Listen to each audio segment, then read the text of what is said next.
नमस्कार. अ, राज्यसेवा पूर्वचा पेपर झाला. जरा मला शब्द जड होतात त्यात. कारण मला माहिती आहे तुम्ही सगळ्यांनी अपार कष्ट केलेत आणि प्रश्नपत्रिका समोर आल्या आल्या ते हार्ड होता पेपर, नो डाऊट. पण मग आता लक्षात घ्या की काहीतरी सोडावं लागतं जर आपल्याला काहीतरी हवं असेल तर. It's okay. जे झालं ते सोडून द्या. आणि आता जर तुम्ही कंबाईनचा फॉर्म भरलेला असेल, गपचूप कामाला लागा. इतकं कन्फर्म आहे ना की कट ऑफ 95च्या वरती जाईल, 90च्या वरती जाईल. आपल्याला मार्क नाही आहेत, गपचूप कंबाईनच्या अभ्यासाला लागणं हे काम आहे आपलं. खरं एक्सेप्ट करून घ्या आणि कामाला लागा. आणि ज्या चुका झालेल्या आहेत राज्यसेवेच्या पेपरमधल्या त्या लिहून काढा. अजूनही काही वेळ निघून गेलेली नाही आहे. तुम्ही परत एकदा प्रिपरेशनला सुरुवात करू शकता. त्यात जे चुकलंय तेच आपल्याला आता काय करायचंय, करेक्ट करायचंय. त्यामुळे ते होऊ शकतंय अगदी व्यवस्थित कामाला लागलं तर. मीनवाईल मी इकॉनॉमिक्सबद्दल पण बोलणार आहेत की कोणते टॉपिक्स इम्पॉर्टंट आहेत, कोणते नाही आहेत आणि आपण काय काय करायला पाहिजे. सुरुवात करूया. तत्पूर्वी जर तुम्ही आपल्या चॅनलला सबस्क्राईब केलं नसेल करून घ्या आणि जर हा व्हिडिओ लाईक केला नसेल तर तो देखील नक्कीच करून घ्या. दोस्तांनो, आता कंबाईनचा खरा खेळ समजणं खूप जास्त गरजेचं आहे. कंबाईनचा खरा खेळ हा प्रश्न बरोबर सोडवणे हे नाहीच आहे. कंबाईनचा खरा खेळ 60 मिनिटांमध्ये 100 प्रश्न सोडवणे हा आहे. हा खेळ ज्याला जमला तोच पास होणार आहे. मग आता हा खेळ खेळण्यासाठी प्रॅक्टिस प्रचंड गरजेची आहे, खूप जास्त. तुम्ही बघा, कंबाईनला सगळ्यात मेजर प्रॉब्लेम आहे की विद्यार्थ्यांना वेळच पुरत नाही आणि वेळ न पुरल्यामुळे सगळ्यात जास्त मार्क जातात. प्रश्नपत्रिकाच वाचून होत नाही, खरं खरं सांगतोय. तुम्ही चेक करा. मग आता ह्याच्यावरती ओव्हरकम कसं करू शकतो, तर उरलेल्या दिवसांमध्ये डेली किमान 2 पेपर सोडवावे असं मी तुम्हाला सजेस्ट करेन. डेली किमान 2. आता ह्याचा फायदा काय, तुम्ही जर वेळ लावून 60 मिनिटात 100 प्रश्न सोडवायला लागलात ना, तुम्ही स्वतःच बघा की जर तुम्ही प्रॅक्टिस नीट केली तर तो तुमचा अटेम्प्ट जो तो आपोआप वाढतो. आपोआप वाढतो. तुम्हाला त्याच्यासाठी वेगळं काही करण्याची गरज नाही पडत. मुलांचा मेजर इश्यू हा आहे की सेम डेला ते तिथे जातात आणि प्रॉब्लेम फेस करतात. ही स्लाइड नीट डोक्यात टाका. 14 जून रोज जगावं लागेल. नाही जगलं तर काय होतं, हा आपल्या एका विद्यार्थ्याचा मेसेज आहे सकाळी. बघा, sir, I was studying for the months in a quiet, शांत वातावरणामध्ये मी तिथं अभ्यास करत होतो. टेबल होता, चेअर होता, AC हॉल होता, सगळं भारी होतं. पण घडलं काय की फॅनच नव्हता. जिथे मी पेपरला गेलो तिथे फॅनच नव्हता. बेंच अरेंजमेंट अनकम्फर्टेबल होती. जी मी स्टडी टेबल, जी माझी अनयुज्युअल जागा असते त्याच्या जागी खूप अनकम्फर्टेबल होतं. एक कॅन्डिडेट माझ्या पाठीमागं उलट्या करत होता. परिणामी झालं काय, माझ्या परफॉर्मन्सवरती त्याचा इम्पॅक्ट पडला. आता याकरताच मी सांगतोय की जो 14 जून आहे तो तुम्हाला जगावा लागणार आहे. ही स्लाइड एकदम अनकम्फर्टेबल वातावरणामध्ये 100 प्रश्न 60 मिनिटामध्ये सोडवले गेले पाहिजे. याकरता जगा. रोज 2 प्रश्नपत्रिका सोडवा, रोज. आज जेव्हा मी हा व्हिडिओ बनवतोय तेव्हा 2 तारीख आहे. तुमच्या हातामध्ये अजूनही 10 दिवस आहेत असं आपण पकडून चालूया. 10-11 दिवस आहेत. 10-11 दिवसांमध्ये सुद्धा तुम्ही जर 2 पेपर रोज सोडवत असाल तरी फायदा होईल. आणि वेळ लावून सोडवा. 10 ते 11 बेस्ट टाइम आहे, बेस्ट. 10 ते 11 पेपर सोडवा, 11 ते 12 पेपर सोडवा आणि मग परत पुढे त्याचं अनालिसिस करा की मी कुठे गडबड केलेली आहे, मी काय गोळ केलेला आहे. 1 तास पेपर, 1 तास अनालिसिस. मार्क काढू नका. मार्क काढल्याने कॉन्फिडन्स जाईल.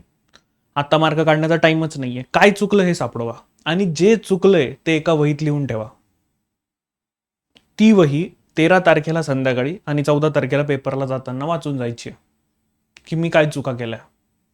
ज्या चुका केल्या त्या चुका तिथे टाकायच्या. 10 दिवसात जरी तुम्ही 10 चुका कमी केल्या तरी 10 मार्क वाढणार आहेत, हे लक्षात घ्या. आणि 10 मार्क म्हणजे ह्यूज गेम आहे, ह्यूज गेम आहे. त्यामुळे 10 दिवसात जर तुम्ही 10 चुका जरी कमी करू शकलात तरी माझं मत आहे की तुम्ही खूप मोठी अचिव्हमेंट करणार आहात. ॲज आय टोल्ड यू की 11 ते 12 पेपर सोडवणं सगळ्यात महत्त्वाचं, सगळ्यात महत्त्वाचं. वेळ लावून सोडवा आणि ती स्टॉपवॉच बघत चला लगेच तिथे. खूप महत्त्वाचं आहे. त्याच्याकडे लक्ष द्या. हां, जसं मी तुम्हाला म्हणायचो, परीक्षा केंद्रात बसण्याची सवय खूप इम्पॉर्टंट आहे ती. तर ते बॉदरेशन आहे ना, ते खूप मोठं आहे. त्यामुळं त्या परीक्षा केंद्रात बसण्याची स्वतःला सवय लावा, की मी तिथे बसलोय आणि परीक्षेत पेपर सोडवतोय. 1-2 पेपर तर बाहेरच्या एन्व्हायरमेंटमध्ये सोडवा. आता नक्कीच 14 जून म्हणजे महाराष्ट्रात बऱ्याच ठिकाणी पाऊस असणार आहे. त्यामुळे जरा थोडंफार एन्व्हायरमेंट तरी थोडं हेल्दी असेल, की तिथे गरम वगैरे होणार नाही म्हणून फॅनची गरज नाही पडणार. पण तरी देखील अशा वातावरणामध्ये प्रिपेअर करून जा, की तिथे एक्स्ट्रीम सगळं असेल. म्हणजे तुम्ही 14 जूनसाठी तयार व्हाल. एक्झाम हॉलमधली प्रिपरेशन खूप जास्त महत्त्वाची आहे. मॉक टेस्ट मी किमान 2 सांगितलेल्या आहेत. तुम्ही कमाल वाढवू शकता त्या कितीही. पण आताच्या सिच्युएशनला या मॉक टेस्ट फक्त आयोगाच्या असल्या पाहिजे. मॉक टेस्ट आयोगाच्या म्हणजे काय? आयोगाचे प्रिव्हियस इयर क्वेश्चन, संपला विषय. या मॉक टेस्ट फक्त PYQच्याच असल्या पाहिजे. आता मला मान्य आहे की तुम्ही प्रश्नपत्रिका सोडवून सोडवून आता त्या प्रश्नपत्रिका पाठ झालेल्या आहेत. ठीक आहे, मेन्सच्या घ्या, काही प्रॉब्लेम नाही आहे. 1 तास लावून सोडवा त्यांना. जुन्या उचला 11-12 वगैरे आयोगाच्या वेबसाईटवरती अवेलेबल आहेत. तुम्हाला दुसरीकडे कुठं जाण्याची गरज नाही. डाउनलोड करा आणि सोडवा. आता तर ते 2-3 ऑप्शन्स पण आहेत. मायक्रोसॉफ्टचं ते जर तुम्ही ब्राउझर वापरत असाल तर त्याच्यात तुम्ही ऑनलाईन सुद्धा सोडवू शकणार आहात. त्यामुळे हे करा, फक्त PYQ आयोगाचंच करायचे, वेगळे करू नका. का करू नका ते पण सांगतो. बऱ्याच वेळेला समजा तुम्ही XYZ कोणत्या तरी इन्स्टिट्यूशनचा पेपर हातात घेतला, त्याच्यात होतं काय की गुणवत्ता जरा वरची सेट केली जात असते. परिणामी तुम्हाला प्रश्न सुटले नाही तर कॉन्फिडन्स डाऊन होऊ शकतो. त्यामुळे या गोष्टीची काळजी घ्या की आपल्याला तसं नाही करायचं. आपल्याला गपचूप आयोगाचेच सोडवायचे आहेत. मॉक टेस्ट आयोगाचेच द्यायचे आहेत. मी किमान 2 सांगतोय. कमाल जितके कराल तितका तुम्हाला फायदा होईल. तुम्ही स्वतः 14 जूनला मला सांगाल की सर मला फायदा झालाय म्हणून. मी लिहून देतो तुम्हाला आजच. फायदा होईल तुम्हाला. नेक्स्ट मित्रांनो, आता हे जे मी तुम्हाला सांगतोय ना, ती प्रोसेस जरा थोडी फॉलो करा. परीक्षा केंद्रात मी कसे सोडवतोय याची प्रोसेस आज ठरवा. प्रश्न कसे सोडवतोय. बऱ्याच गोष्टी ना खूप मेंटल पण असतात, की आता ह्या पेपरला काय झालं माहिती का, राज्यसेवेच्या हिस्ट्रीचे क्वेश्चन अवघड होते आणि बऱ्याच ठिकाणी हिस्ट्री पहिला होता. आम्ही पण D-सेट जो घेतला त्याच्यात हिस्ट्री पहिला होता. परिणामी झालं काय, क्वेश्चन अवघड आणि पाहिलेले नाही आहेत. परिणामी विद्यार्थ्यांना जे येत होतं ते पण विसरून गेले. ते कंबाईनमध्ये असं करू नका ना. मग अज्युम करा तुम्हाला इकॉनॉमीला चांगले मार्क येतात, इकॉनॉमी आधी घ्या. तुम्हाला पॉलिटीला चांगले मार्क येतात, पॉलिटी आधी घ्या. तुम्हाला समजा तिथे बाबा रे असं होत असणार आहे का जॉग्रफीला मार्क चांगले येतात, ते जॉग्रफी पहिले घ्या. तुमचा क्रम ठरवून घ्या, क्रॉनॉलॉजी ठरवा. या क्रॉनॉलॉजीमध्ये फक्त एक गोष्ट निगा राखा की बुद्धिमत्ता अंकगणित जर तुमचं व्यवस्थित असेल तरच आधी घ्या. ते व्यवस्थित नसेल तर आधी घेऊ नका. 20 प्रश्नांच्या नादात अर्धा तास घालवून बसाल.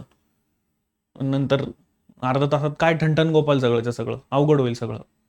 त्यामुळे तसं करू नका. पेपर किती टफ आहे बाहेर आल्यावरतीच कळतं. तिथं बसल्यानंतर पेपर किती टफ आहे आपल्याला कसं कळणार ना. त्यामुळे या गोष्टीची काळजी घ्या आणि तो क्रम आत्ता ठरवा. सोप्या विषयांचे प्रश्न आधी घ्या, पटापटा सोडवा. परिणामी वेळ मिळेल तुम्हाला. आणि जसं मी तुम्हाला सांगितलं, खरा खेळ 60 मिनिटात 100 प्रश्न सोडवणे हाच आहे. हाच आहे खरं खरं हाच आहे तो खरा खेळ. जसं मी तुम्हाला सांगितलं, हे सगळं लिहून ठेवा. त्या तुमच्या पॉकेट डायरीमध्ये सगळं लिहून ठेवा की तुम्ही समजा ज्या दिवशी तुम्ही इकॉनॉमिक पहिले घेतला आणि इकॉनॉमीमध्ये तुम्हाला चांगला इकॉनॉमीचे क्वेश्चन चांगले सुटले म्हणून पेपर पण नंतर सगळा चांगला सुटला लिहून ठेवा की पेपरमध्ये इकॉनॉमी कुठे ते मी सापडवेल आणि मग त्याच्यावरती जाईल. हार्डली अर्धा सेकंद, अर्धा मिनिटं लागेल तुम्हाला ते पेपरमधनं गो थ्रू करायला की कोणता प्रश्न कुठे. अर्ध्या मिनिटामध्ये तुम्हाला पेपर कळून जाणार आहे की कुठली गोष्ट कुठे. मग फक्त गो थ्रू करण्याचं काम असणार आहे. 60 पुढे घेत जातोय मी. हे सगळं लिहून ठेवा सो दॅट तुम्हाला कळेल काय करायचं आहे आणि काय नाही करायचं आहे. ठीक आहे. पुढे नेक्स्ट मित्रांनो, गोल काळे करणे. आता हे पण एक खतरनाक कार्यक्रम आहे. गोल काळे करणे. तो जो सेलोचा लिक्विड फ्लो पेन आहे तो आत्ताच घेऊन ठेवा आणि त्याची आत्ताच निप जी आहे ती तुम्ही रेग्युलर करून ठेवा. तिथे मित्रांनो एक आपला विद्यार्थी आहे जो लगातार त्याने 2 ते 3 मेन्स दिलेले आहेत. त्याने एक खूप भारी सवय लावलेली आहे डाव्या हातानं पेन वापरण्याची. तो उजव्या हाताने तो प्रश्न सगळं बघतो, डाव्या हाताने सार सार सार सार सार सार सार सार गोल काळे करत सुटतो. सेम तुमचं उजव्या डाव्या हाताने तुमचं जर कम्युनिकेशन चांगलं असेल तर करा ते. सरळ सेवांमध्ये तर विद्यार्थ्यांनी डाव्या हाताने माऊस वापरण्याला सुरुवात केलेली आहे. उजव्या हाताने कॅल्क्युलेशन करायचे, डाव्या हाताने लिहायचं. तर उजवा डावा मी का सांगितलं तुम्हाला, उजव्या हाताने तो इकडनं मॅथ्सचे कॅल्क्युलेशन करू शकेल ना. 2 हातात 2 पेन ठेवले, दन दन दन दन कॅल्क्युलेशन केले आणि पुढे गेला. फायदा आहे. तुम्ही ठरवा, ती स्ट्रॅटर्जी तुम्ही तयार करा. आत्ता लगेच डाव्या हाताने प्रॅक्टिस करणं लगेच जमणार नाही आहे. ते ठीक आहे, ते नंतर आपल्याला ती पॉलिसी बघता येईल. पण असं काहीतरी डोकं लावा की जे तुम्हाला तुमचा वेळ वाचवू शकणार आहे, जेणेकरून तुम्हाला जास्तीत जास्त वेळ भेटेल आणि तो वेळ तिकडे युटिलाइज करता येईल. उदाहरणार्थ जोडा लावा. मी मॅरेथॉनमध्ये पण तुम्हाला सगळ्यांना सांगितलेलं होतं की जोडा लावा खालून वरतीचा लगेच सुटेल. संपूर्ण ग्रामीण रोजगार योजना इकॉनॉमीचा क्वेश्चन होता, ते 2001चं ऑप्शन जर तुम्ही मारलं तर सटकन सुटत होतं. सेम आहे, वेळ वाचवायचा आहे आपल्याला. 60 मिनिटात 100 प्रश्न आणि गोल काळे करणे. ते गोल पण पटापटा पटापटा काळे झाले पाहिजे. तुम्ही विचार करा की गोल काळा करायला जर तुम्ही छोट्या निपचा पेन घेतला तर प्रॉब्लेम आहे. मोठ्या निपचा पेन घ्या, तो पट पट पट पट पट पट गोल काळे करून टाकेल. मग आता याला वेळ लागला, पण हेच जर माझ्याकडे नीप मोठी असेल तर हे बघा झालं. तेच आहे, हाच फायदा आहे. तुमच्या पेनची नीप किती मोठी आहे, तो सेलोचा लिक्विड फ्लोचा प्लेन आहे तो घ्या, त्याच्यानं तुम्हाला फायदा जाणवेल. आता मी जसं सांगितलं त्याप्रमाणे तुम्हाला उजळणी खूप जास्त महत्त्वाची आहे, तिच्याकडे लक्ष द्या. नवीन काहीच वाचू नका. हे असले कार्यकर्ते खूप येणार आहेत आता तुम्हाला, जे परीक्षेच्या आदल्या दिवशी तिथे तुम्हाला सांगतील अर्र हे वाच, अर्र ते वाच. बिलकुल नादाला लागू नका, काहीच करू नका, काहीच नाही, गरजच नाही. शांततेत तुम्ही ज्या आधी वाचून झालेलं आहे तेच करा. नवीन काही करण्याचा प्रयत्न करू नका. तुमच्या नोट्सचं वाचन हे सगळ्यात जास्त गरजेचं, कारण त्या तुम्ही नोट्स प्रचंड मेहनतीनं काढलेल्या आहेत, त्या आता समोर घ्या, दनादन त्याला वाचायला सुरुवात करा. डेली जर काय करायचं असेल तर बुद्धिमत्ता, अंकगणित आणि करंट अफेअर्सकडे लक्ष द्या. बुद्धिमत्ता अंकगणितामधले तुम्ही जेव्हा पेपर सोडत होते तेव्हाच तुम्हाला कळून जाईल की हा टॉपिक महत्त्वाचा आहे, हा टॉपिक महत्त्वाचा आहे. तुम्ही तिथे लिहून घेणार आहात ना, ते व्यवस्थित करून जा, तुम्हाला मार्क आरामात मिळते. सेम करंट अफेअर्स डेली 1 तास द्या. 1 तासामध्ये तुमच्या आधी झालेल्या ज्या मॅगझिन्स आहेत त्याला पटापट पटापट पटापट रिवाईज करायला सुरुवात करा. 1 तास बुद्धिमत्ता अंकगणित, 1 तास करंट अफेअर्स, 2 पेपर, एवढे तरी सध्या करण्याचं काम खूप इम्पॉर्टंट आहे. आता जसं मी तुम्हाला म्हणालो की कंबाईनसाठी मला इम्पॉर्टंट वाटणारे इकॉनॉमिक्सचे टॉपिक्स, तर मला वाटतं की पंचवार्षिक योजना तुम्ही व्यवस्थित केल्याच पाहिजे. आपण पंचवार्षिक योजना अगदी व्यवस्थित कव्हर केलेल्या आहेत. नाबार्ड, RBI, RRB खूप महत्त्वाचे. दारिद्र्य बेरोजगारी, यावेळेला तेंडुलकरांवरचा क्वेश्चन विसरू नका.